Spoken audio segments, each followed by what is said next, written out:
በስመ አብ ወወልድ ወመንፈስ ቅዱስ አሐዱ አምላክ አሜን። ይትባረክ እግዚአብሔር ዘአብጽሐነ እስከ ዛቲ ሰዓት። ከሁሉ አስቀድሞ ይችን ሰዓት ባርኮ ቀድሶ የሰጠን ልዑለ ባሕርይ አምላካችን በባዕለ ጸግነቱ ድህነት በመንግስቱ ሽረት የሌለበት የማያበድሩት ባዕለ ጸጋ የማይሾሙት ዘላለማዊ ንጉሥ የማይገዙት ዘላለማዊ ገዥ እግዚአብሔር አምላካችን ለስም አጠራሩ ምስጋና ይድረሰው። እሱን ጠርተን እናቱን ማንተዋት የሳሙኤል የሽቱ ሙዳይ የተሰወረ ህቡዕ የሆነ መና የያዘች መሶበ ወርቅ እመቤታችን ስሟ ከልጇ ከወዳጇ ከጌታችን ከመድኃኒታችን ከኢየሱስ ክርስቶስ ጋር ለዘላለሙ የተመሰገነ ይሁን። እርሱ እንዳከበራቸውና ከፍ ከፍ እንዳደረጋቸው መሰረት ቅዱሳን ጻድቃን ሰማዕታት ደናግል መነኮሳት ቅዱሳን አበው ለስም አጠራራቸው ምስጋና ይድረሳቸው። የእግዚአብሔር ቤተሰቦች በያላችሁበት ሰላም እግዚአብሔር ይብዛላችሁ።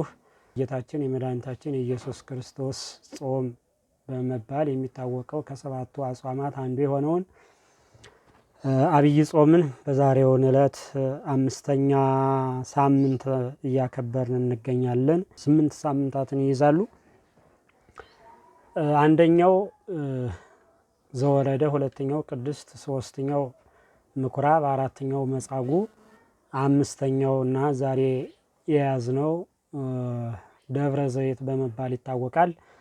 ደብረ ዘይትን በተመለከተ እግዚአብሔር አምላክ እንደፈቀደና እንደወደደ እንማማራለን። አእምሮውን ጥበቡን ማስተዋሉን እግዚአብሔር አምላክ ለሁላችን ይግለጽልን። እውቁኬ ኢያስሕቱክሙ እንዳያስቷችሁ ተጠንቀቁ የሚል ይሆናል ርዕሳችን። ቃሉን የተናገረው ባለቤቱ ኢየሱስ ክርስቶስ ነው። ቃሉን የዘገበው ወይም የጻፈው ከ12 ሐዋርያት አንዱ ቅዱስ ማቴዎስ ሲሆን በማቴዎስ ወንጌል ምዕራፍ 24 ቁጥር 4 ላይ ተጽፎ የምናገኘው ኃይለ ቃል ነው። ስለ ቃሉ የእግዚአብሔር ስሙ በድጋሚ የተመሰገነ ይሁን። እንግዲህ እውቁኬ ኢያስሕቱክሙ እንዳያስቷችሁ ተጠንቀቁ ብሎ አምላካችን መድኃኒታችን ኢየሱስ ክርስቶስ በዚህ ኃይለ ቃል አስተምሮናል። ይህን ኃይለ ቃል ገባ ብለን እንዳያስቷችሁ የተባሉ አሳች የተባሉ እነማን ናቸው? እንዳትስቱስ የተባልን በምን መንገድ ነው? ምንን በተመለከተ ነው ይህ ቃል የተነገረው የሚለውን ገባ ብለን እናየዋለን። እና እንግዲህ ይህ ሳምንት 5ኛ ሳምንት ደብረ ዘይት በመባል ይታወቃል። ደብረ ዘይት ማለት የቃሉ ትርጉም የወይራ ዛፍ ያለበት ተራራ ማለት ነው። ጌታችን ኢየሱስ ክርስቶስ በመዋዕለ ሥጋዌው በምድር 33 ዓመት ከ3 ወር ዓለምን ዞሮ ወንጌልን ሲያስተምር በኪደተ እግር የረገጣቸው ቦታዎቹ ለእኛ ቅዱሳን መካናት ብለን ስለምናከብራቸው ያን በተመለከተ ቦታዎቹን መጽሐፍ ቅዱስም ያስተምረናል፣ ያነሳልናል። እኛም የጌታችን የኢየሱስ ክርስቶስ እግር የቆመበትን ያንን ቅዱስ ቦታ እያል እንሰግዳለን፣ እምነቱን እንቀባለን፣ በረከት እናገኝበታለን። እንግዲህ ህየ ንሰግድ ሀበ ቆመ እግረ እግዚእነ ቅዱስ ያሬድ በድጎ የጌታ የኢየሱስ ክርስቶስ እግር የቆመበት ቦታ ላይ እንሰግዳለን ይላል እና ይህ ተራራ ከተራሮች ሁሉ የተቀደሰ ተራራ የጌታ የኢየሱስ ክርስቶስ እግር ያረፈበት ጌታ ኢየሱስ ክርስቶስ ዘወትር ሲጸልይ የነበረበት 33 ዓመት ከ3 ወር በቆየበት ቆይታው በምድር ላይ ሲመላለስ የሚማሩትን ሲያስተምሩ ህመምተኞችን ሲያስተምር ህመምተኞችን ሲፈውስ ውሎ ሌሊት ደብረ ዘይት ተራራ ላይ ወጥቶ ሲጸልይ ያድራል እና አይደለም ጌታ ኢየሱስ ክርስቶስ ባለቤቱ የጸለየበት ደብረ ዘይት ተራራ ቅዱሳን አባቶቻችን የጸለዩበት የሚጸልዩባቸው ቅዱሳን መካናት ለኛ ትልቅ ዋጋ አላቸው። አሁን አንዳንድ ወገኖቻችን የተራራ ባል የቂጣ ባል የእንትን ባል እያሉ እኛን የነቀፍን እየመሰላቸው ውስጡን ባለመረዳት ብዙ ነገር ይተቹናል።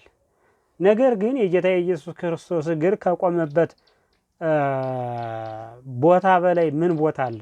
ይህ ደብረ ዘይት የሚባል ተራራ በኢየሩሳሌም በስተ ምስራቅ በኩል በቄድሮስ ሸለቆ ላይ ያለ ታላቅ ተራራ ነው እና ጌታ ኢየሱስ ክርስቶስ በዚህ ተራራ ላይ ሁለት ስራዎችን ሰርቷል። አንደኛ በምድር ላይ በመኖረበት ሕይወቱ ሙሉ ቀን ሲያስተምር ውሎ ማታ ላይ ደብረ ዘይት እየሄደ ሲጸልይ ያድር ነበረ።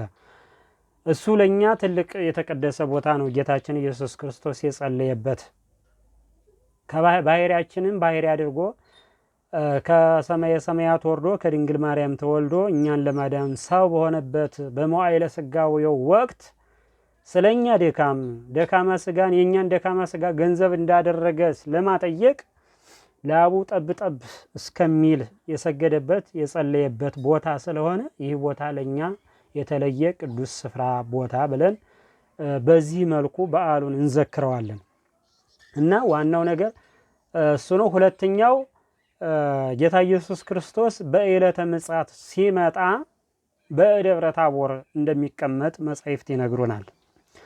ለዚያ ነው ቅዱስ ዳዊት በመዝሙር 111 ላይ እግዚአብሔርሰ ገሃደ ይመጽእ ወአምላክነሂ ኢያአረምም፣ እግዚአብሔር ግልጥ ሆኖ ይመጣል መጥቶም ዝም አይልም፣ አውደዊው ጽላሎቶ ፍርድ የፍርድ እሳት በፊቱ ይንቦገቦጋል ይላል። ለዚያ ነው እና ይህ ቦታ ማን ነው? ደብረ ዘይት ነው። በደብረ ዘይት እግዚአብሔር አምላክ ከሰማየ ሰማያት ወርዶ ከምድር ከፍ ብሎ ከሰማይ ዝቅ ብሎ ዙፋኑን ዘርግቶ በዚያ ለኃጥአንና ለጻድቃን ለሰው ልጅ እንደየሥራው የሰራውን የፍርድ ዋጋ የሚከፍልበት የሚፈርድ በኃጥአን የሚፈረድባቸው ለጻድቃን የሚፈረድላቸው በዚህ በደብረ ዘይት ተራራ ስለሆነ ነው። በተለያየ መንገድ ክብሩ ቢወረስም ዓለማውያን በትዳር ሆነው ቆንጆ ትዳር በመምራት መጹተው ዘክረው አስራት በኩራት አውጥተው አብያተ ክርስቲያናትን አንጸው የሚወርሱት ይሆናል። ቅዱሳን ገዳማውያን በገዳም ጠል ልሰው ጤዛ ልሰው ጠል ተንተርሰው ድምፀ አራዊትን ተላምደው እግዚአብሔርን ዘወትር ያለማቋረጥ ቅዱስ ቅዱስ እያሉ አመስግነው ይወርሱታል። ሌሎችም በተለያየ የእግዚአብሔር መንግስት በተለያየ መንገድ ትወረሳለች እና በተለያየ መንገድ እንውረሳት እንጂ የእግዚአብሔር መንግስት የሰውን ልጅ እግዚአብሔር አምላክ ሲፈጥረው ለሁለት ዓላማ ነው። አንደኛው ስሙን ቀድሶ ክብሩን ለማውረስ መንግስቱን ለማውረስ ስሙን ለመቀደስ ፈጥሮናል። የግድ የተፈጠርንበትን እኛ በዚህ መልኩ ኑረን የሰው ልጅ ይሞታል። የአንድ ሰው እድሜ ዳዊት ነብዩ ዳዊት እንዳለው 70-80 ነው፣ ቢበዛ 80 ነው። ዋናውና መደበኛው 70 ነው። በዛ 80 አም በሚለው ቢበዛ 80 በሚለው ነው። ከዚያ በላይም ቢሄድ የሰው ልጅ እድሜ የተገደበ ነው። እንደ ሰውኛ በአረፍተ ዘመን ይገታል። በአረፍተ ዘመን ከተገታ በኋላ እኛ ትንሣኤ ሙታን አለ ብለን ትልቁ የኢትዮጵያ ኦርቶዶክስ ተዋሕዶ ቤተክርስቲያን አስተምሯ ትንሣኤ ሙታን አለ ነው። የሰው ልጅ ይሞታል። ሙቶ በመቃብር በስብሶ ፈርሶ ከቆየ በኋላ እግዚአብሔር አምላክ የዚህ ዓለም ፍጻሜ በሚሆንበት ጊዜ ያን የበሰበሰ ስጋ የተከሰከሰ አጥንት ከመቃብር ሰብስቦ በደብረ ዘይት ተራራ በአዲስ አካል በአዲስ ነፍስ ገዝቶ እንደሚነሳ የኢትዮጵያ ኦርቶዶክስ ተዋሕዶ ቤተክርስቲያን አስተምሮ ነው። ቅዱስ ጳውሎስም ይህንን ነው ያለው። አንተ የምትዘራው ስንዴ ከጭቃ ላይ ወድቆ በስብሶ ሌላ አዲስ አካል ገዝቶ እንደሚነሳ አታውቅምን ብሏል እና ይህን ትንሣኤ ሙታንን ባስተማረበት ምዕራፉ በሚገባን በምሳሌ በሚገባን መልኩ አድርጎ አስተምሮናል። በዚያን ጊዜ እያንዳንዱ የሰራውን ዋጋ መልካም ለሰራው መልካም የሚከፍልበት፣ መልካም ላልሰራው ደግሞ የሰራውን የእጁን የሚከፍልበት ነው። ለዚያ ነው ነቢዩ ዳዊት ወይፈድዮ ለኩሉ በከመ ምግባሩ፣ ሰውን ሁሉ እንደ ስራው ይከፍለዋል፣ እንደ ሰራው አድርጎ እግዚአብሔር አምላክ ይከፍለዋል። እግዚአብሔር አምላክ መሐሪ ነው፣ ይቅር ባይ ነው። በደልን ይደመስሳል፣ ኃጢአትን ያስተሰርያል። ከባቴ አበሳ ነው። እንደ ሰውኛ የሚጨክን አይደለም። መሐሪ አምላክ ነው ያለን። እግዚአብሔር አምላክ በዚያን ሰዓት መጥቶ የሚቀመጥበት ተራራ ነው። እንግዲህ ይህን ደብረ ዘይት በዚህን ዕለት የምናስታውሰው በማቴዎስ ወንጌል እዚያው ምዕራፍ 24 ቁጥር 3 ጀምሮ ያስተምረናል። ቁጥር 3 ጀምሮ ወእንዘ የነብር ውስተ ደብረ ዘይት ቀርቦ ሀቤሁ አርዳይሁ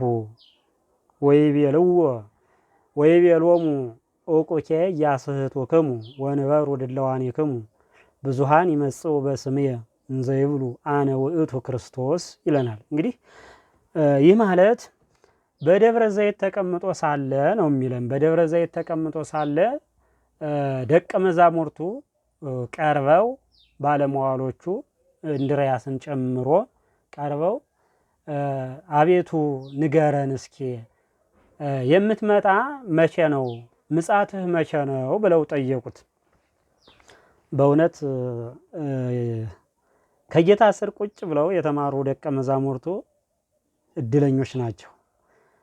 ሁሉን ነገር የፈለጉትን እየጠየቁ ልባቸው ያመላለሰውን ኩላሊታቸው ያጤሰውን ጥያቄ እየጠየቁ እኛንም በዚህ ልክ ምስጢር እንድናውቅ ስላደረጉን ለነሱም ክብርና ምስጋና ይድረሳቸው እና መቼ ነው የምትመጣው?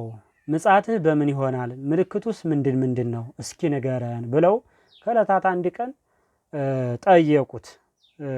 ከዚያ እሱ ምን አለ? ወይቤሎሙ ኦቁኬ ያስሕቱክሙ፣ እንዳያስቷችሁ ተጠንቀቁ አለ። ርዕሳችን ይህ ነው። የማቴዎስ ወንጌል ምዕራፍ 24 ቁጥር 4 ላይ ያለ ቃል ነው። እንዳያስቷችሁ ተጠንቀቁ ብሎ ለደቀ መዛሙርቱ ነግሯቸዋል። ይህንን ኃይለ ቃል ነው እንግዲህ ሰፋ አድርገን ልናየው የፈለኩኝ። እንዳያስቷችሁ ተጠንቀቁ። እነማን ናቸው የሚያስቱ ከተባለ ሐሳውያን ነቢያት እኔ ክርስቶስ ነኝ እያሉ የሚመጡ አሉ። እኔ ክርስቶስ ነኝ፣ ክርስቶስ የሚያደርገውን ስራ ሁሉ የሰሩ እያስመሰሉ በምትሃት እንግዲህ ምትሃት አብዛኞቻችሁን እናውቃለን ብዬ አስባለሁኝ። ምትሃት ማለት የሰይጣን ስራ ማስመሰል እንጂ ምንም አይነት ተግባር የሌለው የአይን ብዥታ መፍጠር ነው። ምትሃት ሰይጣን አይሰራም እንጂ ምትሃት ለማስመሰልና በምትሃት ለማሳየት ከሰይጣን የፈጠነ የለም እና እንኳን አይደለም ለሰው ልጅ ምትሃትን እውነት አስመስሎ ማሳየት ይቅርና ራሱ ባለቤቱ ኢየሱስ ክርስቶስን በምትሃት ድንጋዩን ዳቦ አስመስሎ ፈትኖታል። ነገር ግን አስመሰልኩለት መስሎት ነው እንጂ ያ ድንጋዩን ዳቦ ያስመሰለው ድንጋይ ለጌታ ለኢየሱስ ክርስቶስ ድንጋይ ነው።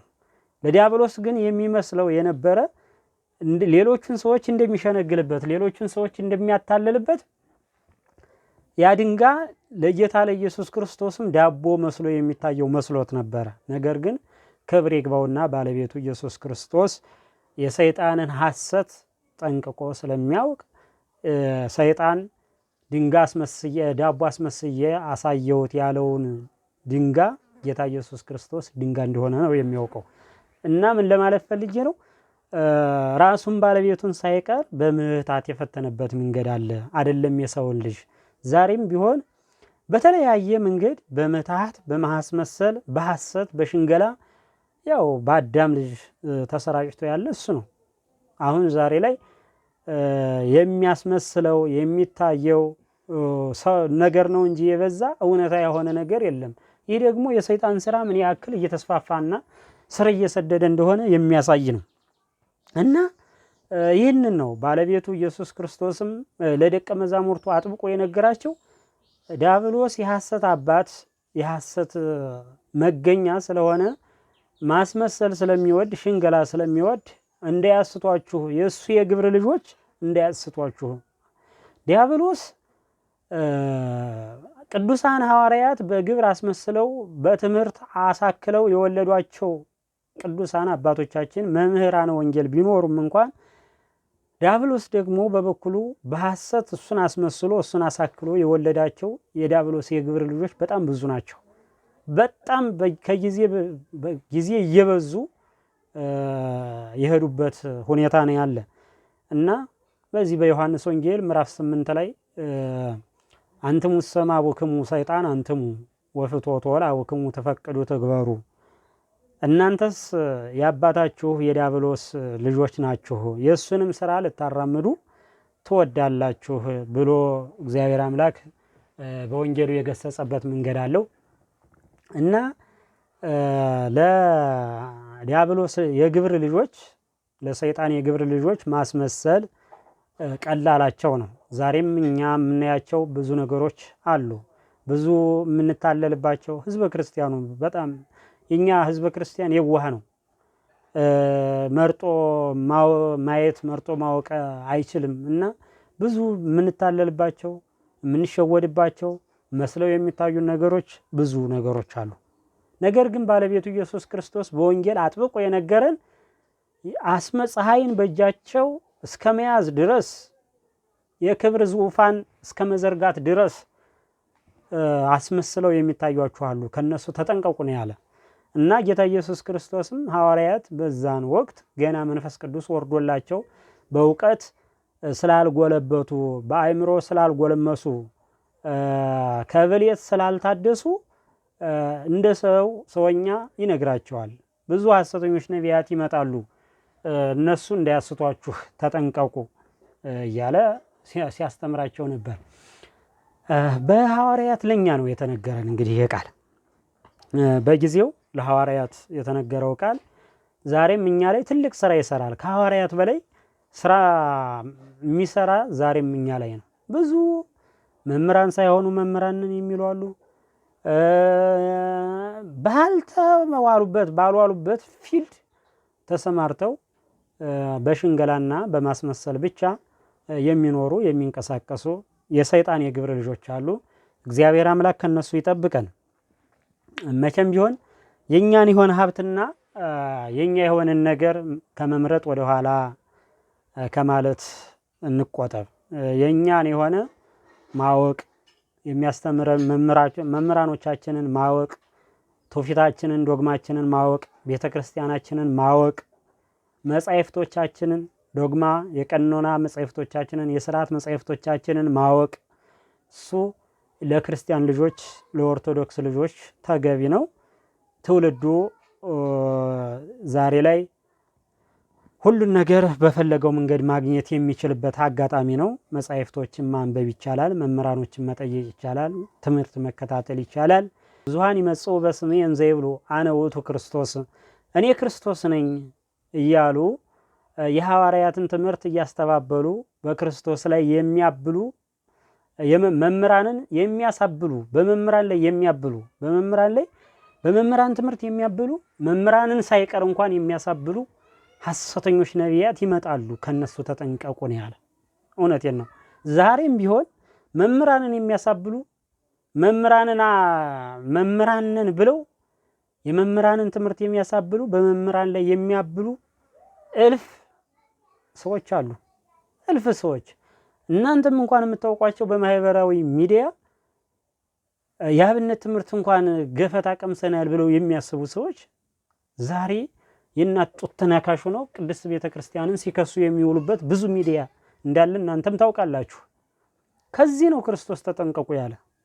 እኔ ዘማሪ ነበርኩኝ፣ እኔ ሰባኪ ነበርኩኝ፣ እኔ ዲያቆን ነበርኩኝ፣ እኔ እንትን ነበርኩኝ፣ እኔ እንትን ያ ነበረ ቀረ፣ የነበረ ከቀረ ነው እና እኔ እንደዚህ ነበርኩኝ፣ ወንጌልን ሰብኬያለሁ፣ መጽሐፍ ቅዱስን አጣፍጬ አስማምቼ ተርጉሜያለሁኝ፣ ቴዎሎጂ ገብቻለሁኝ፣ ይህንን አይቼዋለሁ፣ ይሄ ቃል እንደዚህ አይተረጎም እያሉ ብዙ በክርስቶስ ትምህርት ላይ የሚያሳብሉ ሐሰተኞች ነቢያት በዛሬውን ወቅት በዛሬውን ጊዜ ይበዛሉ እና በዚሁ አጋጣሚ ይህንን ቪዲዮና ይህንን ትምህርት የምትከታተሉ እህት ወንድሞቼ መምህራኖቻችሁን ማወቅ፣ ቤተክርስቲያናችሁን ማወቅ፣ ዶግማችሁን ትውፊታችሁን ማወቅ የመጀመሪያ ስራችሁና የመጀመሪያ ተግባራችሁ መሆን አለበት። የኢትዮጵያ ኦርቶዶክስ ተዋሕዶ ቤተክርስቲያን ልጆች በተለያዩ ክፍላተ ዓለም ያላችሁ ይህን ቪዲዮ የምትመለከቱ ከሐሰተኞች መምህራን፣ ከሐሰተኞች አጥማቂ፣ ከሐሰተኛ መነኮሳት ተጠበቁ። ቅዱሳን አባቶቻችን በገዳም ወድቀው የሚኖሩ ትልልቅ አባቶቻችን እንዳሉን እናውቃለን። በከተማም ትልልቅ ምሁራን አባቶቻችን እንዳሉን እናውቃለን። ምንም የጎደለብን ነገር እንደሌለ እናውቃለን። በእነዚያ ስም ደግሞ ሐሰተኛ ነቢያት፣ ሐሰተኛ መምህራን የእውነተኛዎችን መምህራን የእውነተኞችን ነቢያት ትምህርት የሚያስተባብሉ የሚያስተጓጉሉ በተለያየ መንገድ እንቅፋት የሚሆኑ ሐሰተኛ መምህራን ነን የሚሉ እንዳሉ ይሄን በሰፊው እንድታስቡበት ማሳሰቢያ ሰጣለሁኝ። እንግዲህ የእግዚአብሔርን ቸርነት አስቡት። 12 ገበሬዎች ናቸው ይችን ዓለም ያቀኗት። 12 ገበሬዎች ጌታ ኢየሱስ ክርስቶስ 12ቱን ገበሬዎች ከተለያየ ቦታ መረጠ። ከተለያየ የድሃ ቤተሰቦች የነበሩትን 12ቱን ገበሬዎች ካሳ አጥማጅነት የመረጠው አለ፣ ከልብደ ሰሪነት የመረጠው አለ፣ እንደነ ታዲዎስ እንደነ ጴጥሮስ ካሳ አስጋሪነት፣ እንደነ ማቴዎስ ከቀራጭነት ከተለያየ ግብር የተለያዩ 12 ሰዎችን መርጦ ተከተሉ ብሎ ወንጌልን አስተምሮ በጥበብ ላይ ጥበብ ጨምሮላቸው መንፈስ ቅዱስን ሰጥቷቸው መንፈስ ቅዱስን ተቀብለው ይህን አልጫ የነበረውን ዓለም ያጣፈጡት መምህራን ዛሬ ላለንበት አስተምሮ ላለንበት ዶግማ ቀኖናና ዛሬ ቅድስት ቤተክርስቲያን ላለችበት ደረጃ መሰረት የጣሉ 12 ሰዎች ናቸው፣ በዓለም ደረጃ ማለት ነው። ክርስቶስ ለደቀ መዛሙርቱ ከሐሰተኞች መምህራን ተጠንቀቁ፣ እኔ ክርስቶስ ነኝ እያሉ በስሜ ይመጣሉ፣ ብዙሃን ይመጽኡ በስሜ እንዘ ይብሉ አነ ውእቱ ክርስቶስ፣ እኔ ክርስቶስ ነኝ እያሉ በስሜ የሚመጡ መምህራን አሉና ከነሱ ተጠንቀቁ አላቸው። ከዚያ በኋላ እነሱም ጥያቄያቸውን ቀጠሉበት። ለመምጣትህ ምልክቱስ ምንድነው ሲሉት ደቀ መዛሙርቱ ጌታ ኢየሱስን ክርስቶስም ያላቸው እምበለሰ አእምሮ አምሳሊሁ እምከመለምለመ ቁጸሊሁ የምጻትን ነገር ከበለስ ወቁ፣ ቅጠሉ የለመለመ እንደሆነ ያኔ ምጻት እንደደረሰ ወቁ ብሎ ለደቀ መዛሙርቱ ነግሯቸዋል።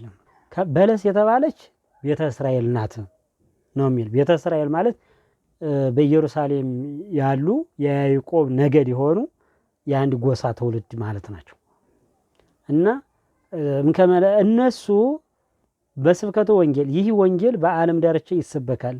በዛ በሚሰበክበት ጊዜ እምከመለምለመ ቅጠሉ ለመለመ ማለት እነሱ አምነው ወደ በስብከቱ ወንጌል አምነው ወደ እምነቱ የሚመጡ ከሆነ ወንጌል በየደጃፉ የሚሰበክበት ጊዜ ከሆነ ያ መምጫዬ እንደደረሰ ወቁ ነው። እንግዲህ ጌታ ኢየሱስ ክርስቶስ የሚመጣ መጋቢት 29 በዘመነ ዮሐንስ ዓለም በተፈጠረችበት ነው የምታልፈው።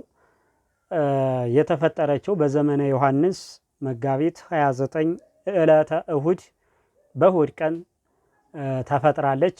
ዓለምም የምታልፈው ልክ በዚያ ልክ ነው። እንግዲህ እኔም በአጋጣሚ የባሕር ሐሳብ የአቡሻህርም ተማሪ ነኝ። የቁጥር ተማሪ እንደመሆኔ መጠን ብዙ ጥናቶችን አካሄዳለሁ በዚህ ዙሪያ እና ቅዱሳን ነቢያት ጌታ ኢየሱስ ክርስቶስ ከመወለዱ በፊት ትንቢት ተናግረው ሱባኤ ቆጥረው ጌታ ኢየሱስ ክርስቶስ በዚህን ጊዜ ይወለዳል፣ ይህ ሲፈጸም 5500 ዘመን ሲፈጸም ጌታ ኢየሱስ ክርስቶስ ከሰማየ ሰማያት ወርዶ ከድንግል ማርያም ተወልዶ ዓለምን ያድናል ብለው በየራሳቸው አቆጣጠር ቅዱሳን ነቢያት በራሳቸው ሱባኤ ገብተው ተናግረውታል። ነገር ግን ሁሉችም የየራሳቸው አቆጣጠር ኑሯቸው የቁጥር ልዩነት ይኖር እንጂ ፍጻሜውና ውጤቱ አንድ ነው። የሁሉችም ነቢያት የቅዱሳን ነቢያት ጌታ ኢየሱስ ክርስቶስ እንደሚመጣ እነ ዕዝራ ሱቱኤል እነ ቅዱስ ዳዊት ብዙዎቹ ነቢያት ትንቢት ተናግረዋል፣ ሱባኤ ቆጥረዋል። ያም በውጤት ተለክቶ ጌታ ኢየሱስ ክርስቶስ የነቢያት ትንቢት ሲፈጸም ተወልዷል። ልክ ያ ትንቢት ሲፈጸም ጌታ ኢየሱስ ክርስቶስ እንደተወለደ ሁሉ የምጽአቱንም ነገር በደብረ ዘይት መጥቶ ፍርድንና ለሰው ልጅ ዋጋን የሚከፍልበት ጊዜም መቼ እንደሚሆን ነቢያት ይህን ጨምረው ዓለም ከተፈጠረ ጀምሮ ዓለም እስከሚያልፍ ድረስ በትንቢት መነጽር መንፈስ ቅዱስ አስቃኝቷቸው ቃኝተውታል። በ7980 ዓመት ዓለም እንደምታልፍ የሁሎችም የቅዱሳን ነቢያት ትንቢት ውጤቱ እዚያ ጋር ነው የሚያሳይ። ለ8ኛው ሺህ 20 ዓመት ሲጎለው ማለት ነው። እንግዲህ ከዚህ በኋላ የቀረን ወደ 473 አካባቢ ዓመት ይቀረናል ማለት ነው። በዚህ ልክ የቅዱሳን ነቢያት ትንቢት ያመለክተናል። ነገር ግን ምጽአቱ ምን ሰዓት ይሁን መቼ ቀን ይሁን አይታወቅም። የሚታወቀው መጋቢት 29 በዕለተ እሁድ፣ በዕለተ ሰንበት፣ በዕለተ እሁድ መጋቢት 29 በዘመነ ዮሐንስ እንደሚሆን ይታወቃል። ነገር ግን በዓመታት ውስጥ ብዙ ዘመነ ዮሐንሶች፣ ብዙ ዕለተ እሁድ ሰንበቶች፣ ብዙ መጋቢት 29ኞች ስላሉ ከነዚያ ለይቶ የሚያውቀው የለም እና ምንድነው ያላቸው ጌታ? ተግታችሁ ጠብቁ ነው። እና ደግሞ እኛ የምንጠብቀው መሳሪያ በመያዝ ሾቶል በመምዘል አጥር በማጠር የተለያየ ነገር በማድረግ አይደለም። እኛ ክርስቶስን ተግተን የምንጠብቀው በመጾም፣ በመጸለይ፣ በንስሐ፣ በሃይማኖት፣ በምግባር ነው።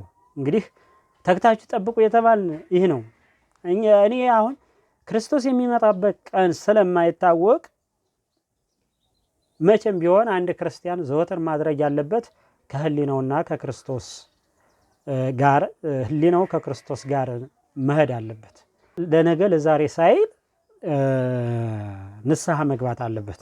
ለዚያ ነው በማቴዎስ ወንጌል ምዕራፍ 7 ላይ የተበሉ ለጌሰም ጌሰምሰት ይሄል ለርሳ ለነገ አትበሉ፣ ነገ ለራሷ ቀናት ነው። ለነገ አትበሉ እና ይህንን አንዳንድ ሰዎች ለነገ አትበሉ የተባለ መብላት፣ መጠጣት፣ የተለያየ ስጋዊ ፍላጎት ማድረግ ይመስላቸዋል። ግን እንደዛ አይደለም። ለነገ አትበሉ የተባለው ኃጢአትን ነው። ኃጢአትን ለነገ አትበላት፣ ዛሬውን ተናዘዛት። በነፍስህ ላይ ንስሐ አባት ላይ ሄደህ አባቴ ይህን ሰርቻለሁኝ የሚገባኝ ንስሐ ይስጡ ይበል። በቃ ክርስቶስ ለእያንዳንዳችን በእያንዳንዳችን ቤትና በእያንዳንዳችን ጓዳ የሚመጣበት ቀን አይታወቅም። በበረከት ይመጣል፣ በሞት ይመጣል፣ በተለያየ መንገድ ክርስቶስ የሚመጣበት ስለማይታወቅ አንድ ክርስቲያን የሆነ ሰው ምንጊዜም ቢሆን በጾም በጸሎት ተግቶና ነቅቶ ክርስቶስን መጠበቅ ይጠበቅበታል። ሞትን የሚያክል ትልቅ ዕዳ በትከሻችን በጫንቃችን ይዘን ስለምንንቀሳቀስ ክርስቲያን የሆነ ሁሉ ምንጊዜም ቢሆን በንስሐ ታጥቦ በንስሐ እግዚአብሔርን መስሎ መቆየት አለበት። የምትወረሰዋም ቀላል ንብረት አይደለችም፣ መንግስተ ሰማያት ናት። መንግስተ ሰማያትን ደግሞ ምንም ዋጋ ቢከፈልላት የማያንስባት ቦታ ስለሆነች ክርስቲያን የሆነ ሁሉ መቼም ጊዜ ቢሆን ምንም ጊዜ ቢሆን ታጥቆ ነቅቶ በንስሐ ራሱን አዘጋጅቶ መጠበቅ ይህ ከሰብአዊ ፍጡር የሚጠበቅ ነው። ለአንድ ክርስቲያን ግዴታ የሆነ ነገር ነው። ብዙ ያልነቃን ሰዎች፣ ብዙ የክርስቶስን መምጣት የማናምን እንደ ስጋ ፍላጎት የምንነዳ ከከብት ያልተናነስን ሰዎች አለ ነው። እንደው እኔ በማየው ከብት ሳይሻል አይቀርም ብዬ አስባለሁ። ከብት ሳይሻል አይቀርም እና የሰው ልጅ አእምሮአዊ ጠባይ ተሰጥቶት ክፉና በጎ የሚለይበትን እግዚአብሔር አምላክ ሰጥቶታል። ሕግን ሰርቶለታል፣ መምህራንን አስቀምጦለታል። ለዚያ ነው ሕጉ ሰርቶለት፣ ቤተክርስቲያን ሰርቶለት፣ መምህራንን አስቀምጦለት ምንም የጎደለበት ነገር ሳይኖር ስራ መስራት ብቻ ስለሆነ ያቃተን ወገኖቼ ስራ እንስራ። ስራ መንግስተ ሰማያት የምትወረሰው ስራ በመስራት ነው እንጂ በማስመሰል ወይንም በሌላ በገንዘብ የምትወረስ አይደለችም። አመ ይመጽእ ንጉሥ በግርማ መንግስቱ፣ በግርማ መለኮቱ ተገልጦ ይመጣል። ያኔ ነፍስ ትርህድ ይላል። ነፍስ ትንቀጠቀጣለች ነው የሚለው። እንግዲህ ቅዱስ ያዕቆብ ዘስሩግ የሚባል የቤተ ክርስቲያናችን ሊቅ በዚህ በቤተ ክርስቲያን አስተምሮ ከ14ቱ ቅዳሴ አንዱ የቅዱስ ያዕቆብ ዘስሩግ ቅዳሴ ይባላል። በጣም በሰፊው ያነሳል ይህንን ነገር። ነፍስ በፈጣሪዋ ፊት መቆም በግርማ ስለተገለጠ በፈጣሪዋ ፊት መቆም አቅቷት ትንቀጠቀጣለች ነው የሚል። አዎ ከፈጣሪ ፊት ማንም ሊቆም አይችልም። ፍጡር የሆነ ሁሉ ሊቆም አይችልም። ብዙ ባለመዋሎቹ ቅዱሳን ነቢያት በመንፈስ የተቃኙ ብዙ ነገር ማድረግ የቻሉ ደመና ጠቅሶ ተስቦ መሄድ የቻሉ በደመና መጫን የቻሉ ቅዱሳን ሐዋርያት እንኳን አንድም ቀን በግርማ መለኮቱ ተገልጦ አይተውት አያውቁም። በግርማ መለኮቱ ሙሴ ፊትህን ላይ ወዳለሁ አለ። በደመና ተሰውሮ ሲያነጋግረው፣ በነገራችን ላይ እግዚአብሔር አምላክ ለቅዱሳን ለባለሟሎቹ በግርማው ተገልጾ በመለኮቱ ተገልጾ ቢያዩት ስለማይችሉ በተለያዩ ስነ ፍጥረት ላይ እየተገለጸ ያስተምራቸዋል። ለሙሴ በደመና፣ ለነ ዕዝራ ሱቱኤል በአንበሳ፣ ለነ ኢሳይያስ ቀይ ግምጃ በለበሰ ንጉሥ አምሳል በተለያየ በፍጡራን በደመና በእሳት በባህር በተራራ እግዚአብሔር እየተገለጸ ቅዱሳን ነቢያትን አባቶቻችንን አስተምሯቸዋል። እና ሙሴ በደመና ሲያነጋግረው አቤቱ ባለመዋልነት የምኑ ጋ ነው እንግዳ እባክህ አንድ ቀን ተገልጠህ ልይህ አለው። ገጽ የሰያስተርኢ ለከ አላ ትርኤ ወድኅረሰ ትርኤ ገጽ፣ ፊቴን አይቶ አንዲት ሰዓት እንኳን መቆየት የሚቻለው የለም። አያችሁ፣ እንደዚህ ነው ያለው። እንግዲህ ሙሴን ያክል ባለመዋል እስራኤል እጁን ወደ ሰማይ ሲያነሳ የሚንቀጠቀጡለት ፈርዖናውያንን ያንበረከከ ሙሴን ያክል ባለመዋል እንኳን ፊቴን ማየት አይቻልም ነው ያለው። ፊቴን ማየት ፊቴን አይቶ ለአንዲት ሰዓት በህይወት መቆየት፣ ለአንዲት ደቂቃ ለሽርፍራፊ ሰከንድ በህይወት መቆየት የሚቻለው የለም ነው ያለው። እና የሙሴን መሻት አይቶ እግዚአብሔር አምላክ የለመኑትን የማይነሳ የነገሩትን የማይረሳ ስለሆነ አሁን ፊቴን ማየት አትችልም፣ ወድኅረሰ ትርኤ ገጽ፣ ኋላ ግን በደብረ ታቦር ተራራ ተገልጬ ታየኛለህ አለው። እዩ እንግዲህ ከዚያ በኋላ ሙሴ አልፎ በመቃብር ሳለ ከመቃብር ሙሴን ጠርቶ ኤልያስን ካረገበት ከተሰወረበት ጠርቶ በደብረ ታቦር ተራራ በግርማ መለኮቱ አንዲት ደቂቃ ሽርፍራፊ ሰከንድ ቢገለጽላቸው ሁሎችም እንደ ቅጠል ረገፉ፣ እንደ ሻሽ ተነጠፉ ነው የሚለን። እና ጌታ ኢየሱስ ክርስቶስ በግርማ መንግስቱ በግርማ መለኮቱ ማየት ያንቀጠቅጣል። በዚህን ጊዜ በግርማ መንግስቱ ሲመጣ በደብረ ዘይት ለፍርድ ሲቀመጥ ነፍስ ሁሉ ትንቀጠቀጣለች። የዛን ሰዓት ነው አይሁድ እንኳን ሳይቀሩ የሰቀሉት። አይሁድ ሲያዩት ይህማ እኛ የሰቀልነው እኛ መስቀል አሸክመን በቀራንዮ አደባባይ ጎትተን ከጲላጦስ ወደ ሄሮድስ ከሄሮድስ ወደ ጲላጦስ አንገላተን ፈርደን የሰቀልነው ኢየሱስ ክርስቶስ የሚባለው አይደለም እንዴ ይላሉ። የዛን ጊዜ ነው እንግዲህ አይሁድ ጌታን የማወቅ እድል የሚሰጣቸው። የዛን ጊዜ ፈጣሪያቸውን ያውቁታል። ነገር ግን እፎኑ ርእይ ተአመጻእሚነ ይላል ሊቁ። ማየት ሃይማኖት ስለማይሆን እንደዛ ማለታቸው ማልቀሳቸው የደም እንባ እንኳን ቢያለቅሱ የዛን ሰዓት መዳን አይቻልም። ምክንያቱም ያለቀ ሰዓት ስለሆነ በምድር ላይ መምህራንን ሰርቶላቸዋል፣ ሕግን ሰርቶላቸዋል፣ ራሱ ባለቤቱ ኢየሱስ ክርስቶስ አስተምሯቸዋል። ይህን ሁሉ ያላመኑ ሰዎች በዛች በቅጽበት በማየታቸው ይህማ እፎ ኮነ ወልደ እጓለ እመሕያው ወለ ቅዱሳን ኮነ ትርስቱ፣ እንዴ እኛ ሰቅለን ገርፈን የሰቀልነው ያ ኢየሱስ ክርስቶስ አይደል እንዴ ይህማ ብለው ይደነቃሉ። ማየታቸው መደነቃቸው ግን ሃይማኖት ሊሆናቸውና ሊያድናቸው አይችልም። እና ወገኖች አሁን ይህን ሲባል አረቀን የምናይ ሰዎች እንዳንኖር፣ ይህ ሲባል እያንዳንዳችን ራስና እያንዳንዳችንን የሚፈትሽ ነው። እያንዳንዳችንን እንግዲህ የዛን ሰዓት ነፍስ ሁሉ የያዘችውን ስራ ይዛ በፈጣሪዋ ፊት ስትቆም ትንቀጠቀጣለች ነው የሚል እና እኛ ነን፣ ሌላ አይደለም። እንደዚህ እኔ አርቄ የምናገረው አርቄ ስናገረው ሌላ እንዳይመስላችሁ፣ ራሴ እኔ ነኝ፣ እናንተ ራሳችሁ ናችሁ። የዛን ሰዓት የምንንቀጠቀጥ የሰራነው ስራ የሚያንቀጠቅጠን እኛው ራሳችን ነን። እና አንዳንዴ በሌላ እና በርቀት ግስ ሲነገር እንደው የሌላ እንዳይመስለን ሁላችንንም የሚፈትሽ እያንዳንዳችን እኛና እናንተ ነን። እንደዚያ ከመባለ ኋላ ይህማ ኢየሱስ ክርስቶስ አይደል የባህሪ አምላክ አይደል ብሎ በማየት ማመን የለም።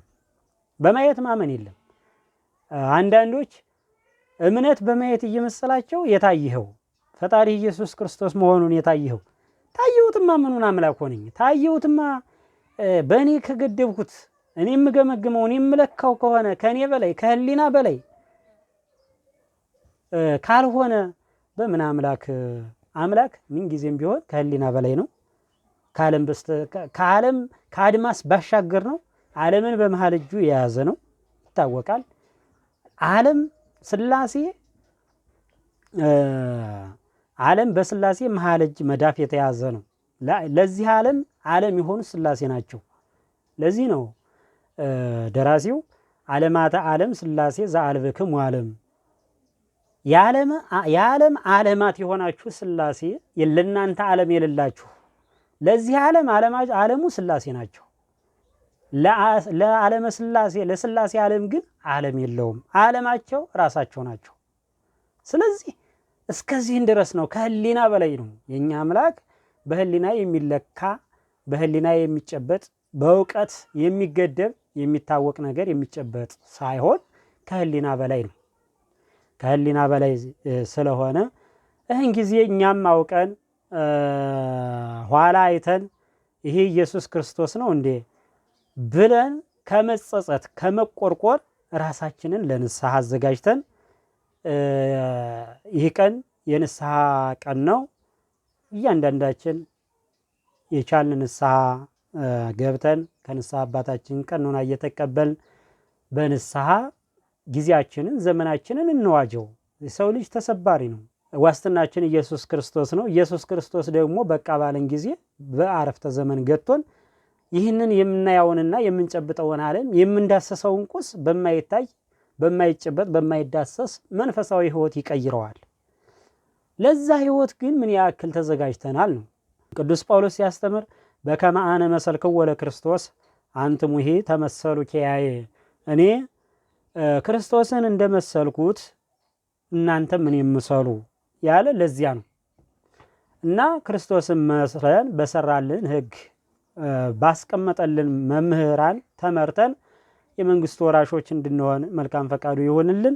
እግዚአብሔር አምላክ ሁላችንም ለንስሐ አነሳስቶ ቀሪ ዘመናችንን በንስሐ ዋጅቶ የክብሩ ወራሾች የመንግስቱ ወራሾች የስሙ ቀዳሾች እንድንሆን በጎ መልካም ፈቃዱ ይሆንልን። ያስተማረን የመከረን የገሰጸን ልዑለ ባሕርይ እግዚአብሔር አምላካችን ስሙ ከእናቱ ከቅድስት ድንግል ማርያም ጋራ ዛሬም ዘወትርም ለዘላለሙ የተመሰገነ ይሁን። ቅዱሳን አባቶቻችን ጻድቃን፣ ሰማዕታት፣ ነቢያት፣ ሐዋርያት፣ ደናግል፣ መነኮሳትም ስማቸው እንደ ክብራቸው እርሱ እንዳከበራቸው መጠን ከፍ ከፍ ይበልልን። ለዛሬ ይቆየን።